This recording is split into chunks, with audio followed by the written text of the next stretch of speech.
Toon Bells. మాకు ముందే తెలుసు ఈ జింక తనని పెళ్లి చేసుకుంటే తనకి తప్పకుండా ఏదో ఒకటి జరుగుతుంది అని. ఇప్పుడు చూడు, తన 4 కాళ్ళు చచ్చుబడిపోయాయి. పాపం తను నిల్చోలేకపోతున్నాడు. అవును, ఈ మెంకి ఎవరిని పెళ్లి చేసుకున్నా మరుసటి రోజే తన భర్తకి ఏదో ఒకటి జరుగుతుంది. ఎందుకు మీరు తనకి ఇలా జరిగినందుకు నా మీద నింద వేస్తున్నారు?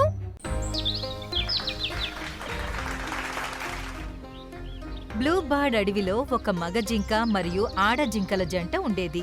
వాటి జీవితం చాలా సంతోషంగా గడుస్తుంది. ఇంతలోనే వాటి ఆనందం రెట్టింపయ్యింది.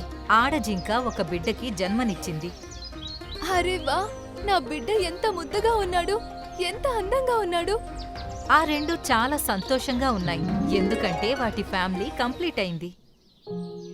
కానీ కొన్ని రోజుల తర్వాత, ఏమండి, ఒకసారి మీరే చూడండి, మన బిడ్డ కాస్త పెద్దయ్యాడు కానీ ఇప్పటికీ నడవడానికి ప్రయత్నించడం లేదు.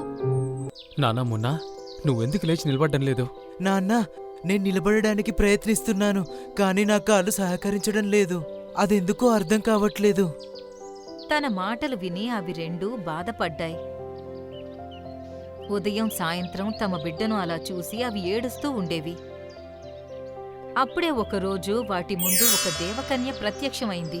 మీరిద్దరూ గత 3 రోజులుగా ఎందుకు ఏడుస్తూ ఉన్నారు? ఇంతకీ విషయమేంటి? అవి దేవకన్యకి తమ బాధలు చెప్పడం మొదలుపెట్టాయి. ఇంకోవైపు వేరే అడవిలో శోక వాతావరణం నెలకొంది. ఒక జింక నేలపైన కూర్చుని ఉంది.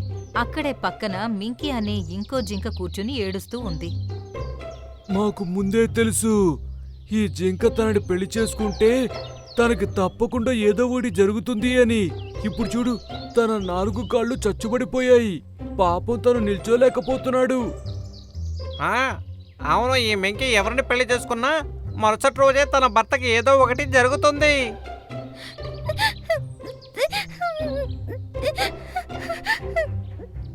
ఇలా ప్రతి ఒక్క జంతువు నోటి నుండి తమ గురించి ఇలాంటి మాటలు విని మింకీ జింక బాధపడుతుంది. తన కళ్లల్లో నుండి ఆగకుండా కన్నీళ్లు కారుతూనే ఉన్నాయి. ఎందుకు మీరు తనకి ఇలా జరిగినందుకు నా మీద నింద వేస్తున్నారు? మరి ఎవరి మీద నింద వేయాలి? నిన్ను పెళ్లి చేసుకొని అవిటివాడిగా మారిన 3వ జింకే తను. నిజమే, ఇలా 3 సార్లు జరిగింది కనుక నేను ఒప్పుకోకుండా ఉండలేను. ఇందుకు మీరు నాకు ఏ శిక్ష వేయాలనుకుంటున్నారో చెప్పండి. అడవికి మంచి జరగాలి అంటే నువ్వు ఈ అడవిని వదిలేసి వెళ్ళిపోవడమే అందరికీ మంచిది. హాహా, ఏమో, నువ్వు వెళ్ళిపోయిన తర్వాత నీ 3 భర్తలు మళ్ళీ మామూలైపోతారేమో ఎవరికి తెలుసు? ఈ మాట విని జింక చాలా బాధపడింది. తను వెంటనే అక్కడి నుండి లేచి వెళ్ళిపోయింది. తను ఒక్కో అడుగు ముందుకు వేస్తూ పోయింది. అలాగే తన కళ్లల్లో నుండి కన్నీళ్లు ఆగకుండా కారుతూనే ఉన్నాయి.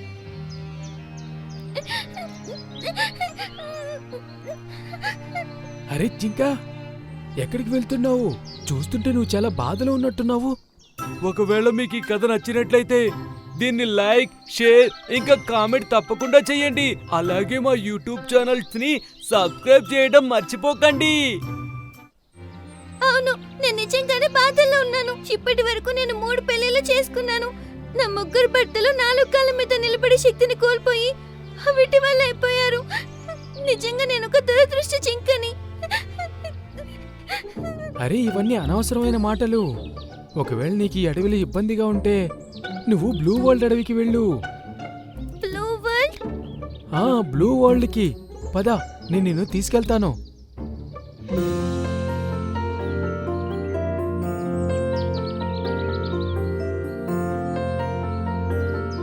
బగీరా మింకీ జింకని తీసుకుని బ్లూ వరల్డ్కి వెళ్ళింది. జింక అడవికి రావడం చూసి జంతువులన్నీ ఆశ్చర్యపోయాయి. అరే, ఇదేంటి మన అడవికి కొత్త జింక వచ్చినట్టుంది? అవును, తన పేరు మింకీ జింక. బగీరా తనని తల్లి జింక గుహ దగ్గరకు తీసుకువెళ్ళింది. అక్కడ తల్లి జింక తన బిడ్డ దగ్గరే కూర్చుని ఉంది. తన బిడ్డ కూడా నేల మీదే కూర్చుని ఉంది. అరే, నువ్వెవరు తల్లి? నేనొక దురదృష్ట జింకని. మా అడవిలో అందరు నేనుంటే దరిద్రమని నమ్ముతున్నారు. దరిద్రమా? కానీ అలా ఎందుకు? నేను ఏ జింకని పెళ్లి చేసుకున్నా మరుసటి రోజే అవిటివాడైపోతున్నాడు. అది చూసి అడవిలో అందరూ నన్ను దరిద్రం అనుకుంటున్నారు. ఇప్పుడు నాకు అలానే అనిపిస్తుంది. తన మాట విని తల్లి జింక మొహం వెలిగిపోయింది. అరే, ఈ విషయం విని మీరు ఎందుకు అంతలా సంతోషిస్తున్నారు? అది నువ్వే తల్లి, నా కొడుకుకి కాబోయే భార్యవి. ఏంటి మీరు మాట్లాడేది? ఒకవేళ నన్ను పెళ్లి చేసుకుని మీ కొడుకు కూడా అవిటివాడైతే అప్పుడు ఏం చేస్తారు? అయినా నా కొడుకు ముందు నుండే అవిటివాడు. పైగా నిన్ను నువ్వు దరిద్రం అనుకుంటున్నావు కదా, అది అస్సలు నిజం కాదు. నాకు అసలేం అర్థం కావడం లేదు. మీరేం చెప్పాలనుకుంటున్నారు? నువ్వు నా కొడుకుని పెళ్లి చేసుకో, అప్పుడు నీకంతా అర్థమవుతుంది. అప్పుడే అడవిలో ఉన్న జంతువులన్నీ అక్కడికి చేరుకున్నాయి. అన్నీ కలిసి మింకీ ఇంకా జింకకి పెళ్లి చేశాయి. బాబు, కాస్త నిలబడ్డానికి ప్రయత్నించు. అలాగే అమ్మా, నేను ప్రయత్నిస్తాను. ఆ జింక నిలబడడానికి చాలా ప్రయత్నించింది. తన కాళ్ల మీద నిలబడింది. అది చూసి మింకీ జింక ఆశ్చర్యపోయింది. మిగతా జంతువులన్నీ కూడా ఆనందంతో గెంతులు వేశాయి. నాకు నమ్మబుద్ధి కావడం లేదు. ఈ దశలో కళ లేక నిజమా? నేను నీకు అర్థమయ్యేలా చెబుతాను తల్లి. నా కొడుకు పుట్టినప్పుడు తన 4 కాళ్ళు పనిచేయలేదు. నేను చాలా బాధల్లో ఉన్నాను. అప్పుడు ఒక దేవకన్య ప్రత్యక్షమైంది. దేవకన్య, నేను చాలా కష్టాల్లో ఉన్నాను. నా బిడ్డకి 4 కాళ్ళు పనిచేయవు. ఈ బాధను నేను తట్టుకోలేకపోతున్నాను. కంగారు పడకు, ఒక ఆడజింక మీ అడవికి వస్తుంది. తనని పెళ్లి చేసుకుంటే నీ బిడ్డకి పూర్తిగా నయమవుతుంది. ఆ జింక తనని తాను దురదృష్టమని భావిస్తుంది. కానీ ఆ జింక నీ కొడుకుని పెళ్లి చేసుకున్న తరువాత తన ఆలోచన కూడా పూర్తిగా మారిపోతుంది. ఈ మాట విని మింకీ జింక చాలా సంతోషించింది. కాని అప్పుడే తనకి ఏదో గుర్తొచ్చింది. నేను దురదృష్టవంతురాల్ని కాకపోతే మరి పాత అడవిలో నేను పెళ్లి చేసుకున్న ప్రతి జింక అలా అవిటివాడిలా ఎందుకు అయిపోయాడో చెప్పండి. అలా ఎందుకు జరిగిందంటే నీ పెళ్లి నా కొడుకుతో జరగాలనుంది కాబట్టి. ఇప్పుడు నువ్వు నాతో పాటు అడవికి పద, వాళ్ళకు కూడా నయమైపోతుంది. అప్పుడే తల్లి జింక ఇంకా మింకీ తన భర్తతో కలిసి తన పాత అడవికి వెళ్ళాయి. జింక యొక్క 3 భర్తలు నేల మీద కూర్చుని ఉన్నాయి. కొన్ని జంతువులు వాటి దగ్గరే నిల్చునున్నాయి. నువ్వు మళ్ళీ తిరిగి అడవికి వచ్చావా? ఇప్పుడు మళ్ళీ ఎవరిని నాశనం చేయాలనుకుంటున్నావు? తను నా భార్య. తన గురించి మాట్లాడే ముందు ఆలోచించి మాట్లాడు. ఒకవేళ తను నీ భార్య అయితే నువ్వింకా క్షేమంగా ఎలా ఉన్నావు? అందరూ కాస్త నోరు మూయండి. చూడండి, నా కోడలు దురదృష్టవంతురాలు కాదు. మింకీ తల్లి, ఈ 3 జింక గొంతుని నీ తోకతో టచ్ చెయ్యి. తన మాట విని మింకీ జింక అలానే చేసింది. తన తోక టచ్ అవగానే 3 జింకలకి నయమైపోయింది. వాటి కాళ్ల మీద నిలబడ్డాయి. అరే, ఏంటి వింత? మమ్మల్ని క్షమించు మింకీ జింక. మేము నిన్ను దురదృష్టవంతురాలనుకున్నాము. ఇంక నేను ఉంటాను. మింకీ జింక అన్నింటికీ వీడ్కోలు చెప్పి తన భర్త ఇంకా అత్తగారితో కలిసి తన మెట్టింటికి వచ్చేసింది. ఆ రోజు నుండి తను అక్కడ ఎంతో గౌరవంగా జీవించింది.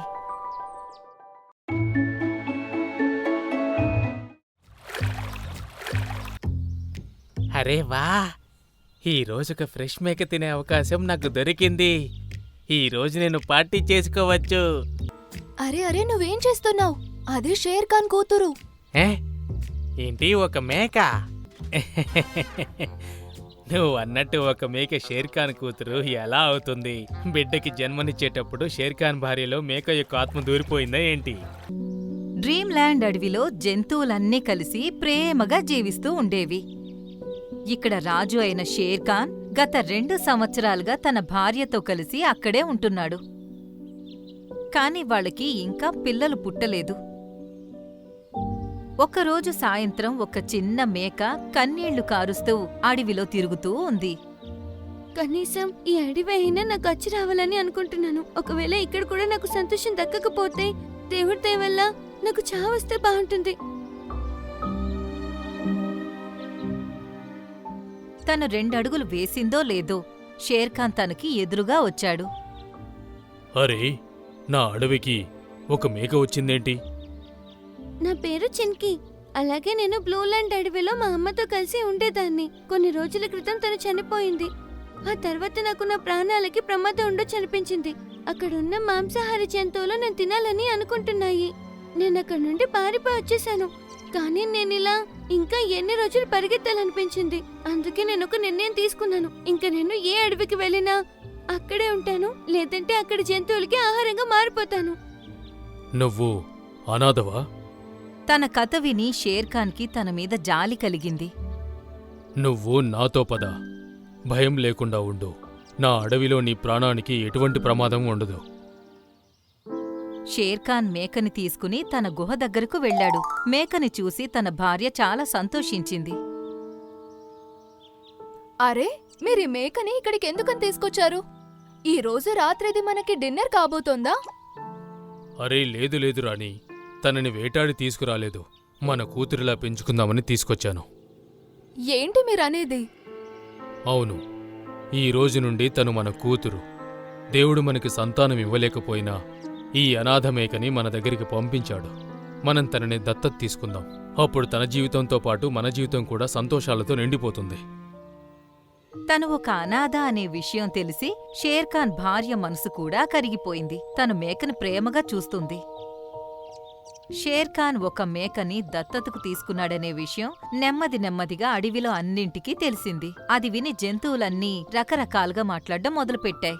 ఇది ఎక్కడ విడ్డూరం? షేర్ఖాన్కి పిల్లలు పుట్టడం లేదని మేకను దత్తత తీసుకున్నాడు. ఒకవేళ దత్తత తీసుకోవాలనుకుంటే ఇంకా ఎన్నో జంతువులున్నాయిగా. ఆయనకి ఒక్క మేకే దొరికిందా ఏంటి? ఒకరోజు మేక నీళ్లు తాగడానికి చెరువు దగ్గరకు వెళితే హైనా దృష్టి తన మీద పడింది. అరే వా! ఈ రోజుక ఫ్రెష్ మేక తినే అవకాశం నాకు దొరికింది. ఈ రోజు నేను పార్టీ చేసుకోవచ్చు. హైనా తన మీద దాడి చేయబోతూ ఉండగా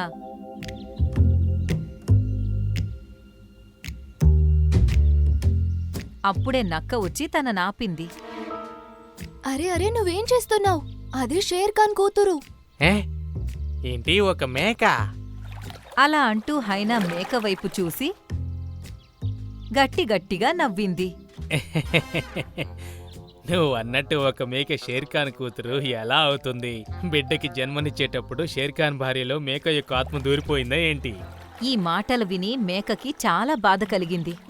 ఒకవేళ మీ అందరికీ నా కథ నచ్చితే గనక లైక్ చేయండి, అలాగే మీ ప్రేమ చూపించండి, నా కథని షేర్ చేయండి. అలాగైనా మంచితనం ఇంకా బ్రతికే ఉందనే విషయం అందరికీ తెలుస్తుంది.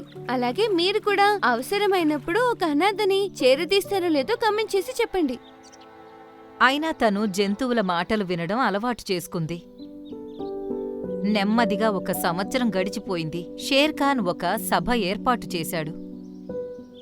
నా కూతురి చింకీ మేకకి స్వయంవరం జరగబోతోంది. జంతువులన్నిటినీ ఒక రిక్వెస్ట్ చేస్తున్నాను. ఈ విషయం మిగతా అడవుల్లో కూడా అందరికీ తెలియజేయండి.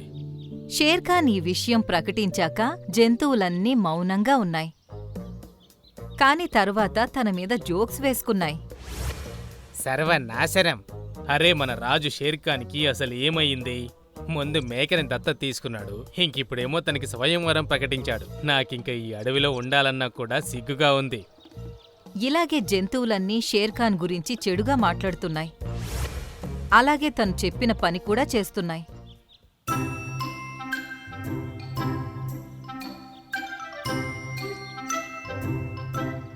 అరే, జంబో ఏనుగు మీరా?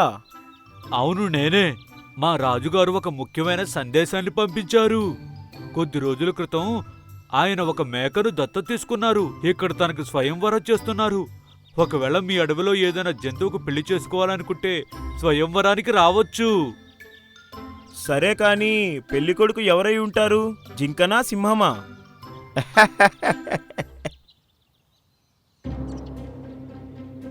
వాటి గురించి వాటి అడవిలోనే కాదు, మిగతా అడవిలో కూడా ఇష్టం వచ్చినట్టు మాట్లాడుతున్నాయన్న విషయం షేర్ఖాన్ భార్యకు తెలిసి వెంటనే తనకి చాలా కోపం వచ్చింది.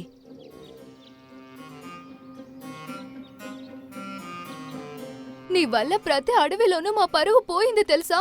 నువ్వు నా కూతురివి కాదు. నువ్వేం మాట్లాడుతున్నావు మహారాణి? తను మన కూతురు.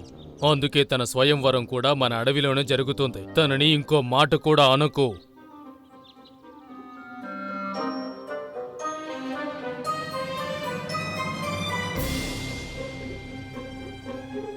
వాళ్ళిద్దరి మధ్య చాలా పెద్ద గొడవ జరిగింది, కాని షేర్ఖాన్ తన నిర్ణయాన్ని మార్చుకోలేదు.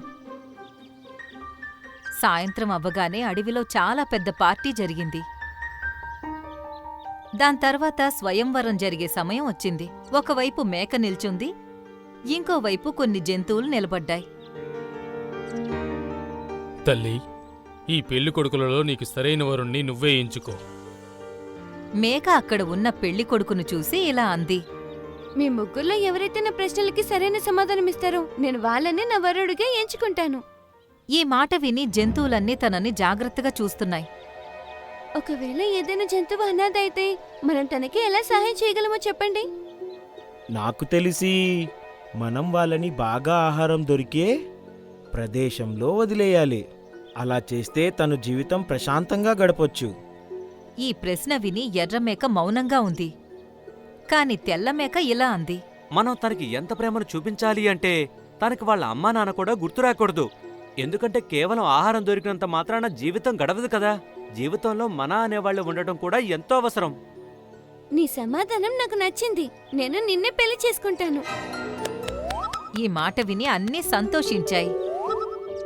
ఏహే ఏహే ఆ తర్వాత మేకకి సంతోషంగా అప్పగింతలు జరిపించాయి. ఆ తర్వాత షేర్ఖాన్ ఇంక తన భార్య ఒంటరివాళ్లైపోయారు. కాని కొద్ది రోజుల్లోనే షేర్ఖాన్ భార్య ఒక బిడ్డకు జన్మనిచ్చింది.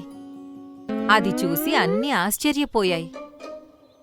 మీరందరూ మీ మనసులో అనుకుంటూ ఉండొచ్చు, నేనా మేకనెందుకు దత్తత తీసుకున్నాను అని, అలాగే మేమిప్పుడు తల్లిదండ్రులము ఎలా అయ్యాము అని. ఈ మాట విని అన్నీ షేర్ఖాన్ వైపు ఎలా చూశాయంటే వాటి మనసులో ఉన్న ప్రశ్న కూడా అదే అన్నట్టుగా చూశాయి. 2 సంవత్సరాల క్రితం నేను నా పేద స్నేహితుని కలిసి మన అడవికి తిరిగొస్తూ ఉండగా దారిలో నాకు చాలా ఆకలి వేసింది.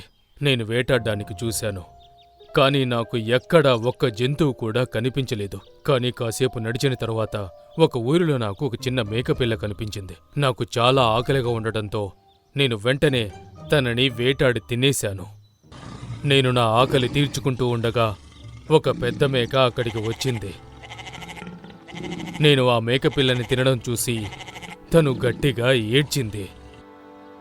నువ్వు నా ఒక్కగానొక్క బిడ్డని చంపి తినేశావు. దేవుడు నీకెప్పటికీ తండ్రయ్యే అవకాశాన్నివ్వడు. నువ్వు నా బిడ్డని చంపినందుకు శిక్షని అనుభవించేంత వరకు నువ్వు తండ్రివి కానే కాలేవు. ఆ మాట విని నాకు ప్రాణాలు పోయినంత పనయింది. 1 సంవత్సరం తర్వాత కూడా నాకు పిల్లలు పుట్టకపోయేసరికి నాకు అర్థమైంది ఇదంతా ఆ తల్లి మేక పెట్టిన శాపం వల్లే జరుగుతోందని. కాని నేను చేసిన ఆ పాపానికి ప్రాయశ్చిత్తం ఎలా చేసుకోవాలో నాకు అర్థం కాలేదు. అప్పుడే నాకు ఈ మేకపిల్ల కనిపించింది. తను ఒక అనాథని నాతో చెప్పగానే నేను తనని దత్తత తీసుకొని నా సొంత కూతురిలా చూసుకొని తనకి స్వయంవరం జరిపించాను. నా పాపాలకి ప్రాయశ్చిత్తం ఇదేనని నేను నమ్మాను. అలానే జరిగింది. తనని దత్తత తీసుకున్న వెంటనే నా భార్య గర్భం దాల్చింది. అలాగే తన స్వయంవరం జరిగిన వెంటనే మేమిద్దరం తల్లిదండ్రులమయ్యాము. ఈ మాట విని షేర్ఖాన్ చేసిన పనికి తన మీద నవ్విన జంతువులు ఇప్పుడు తనని మెచ్చుకోవడం మొదలుపెట్టాయి. వాటికి అవి చేసిన తప్పు తెలిసొచ్చింది. ఇంకా షేర్ఖాన్ అలాగే తన భార్య, తన కొడుకు షేరుతో కలిసి సంతోషంగా జీవితం గడుపుతున్నాయి.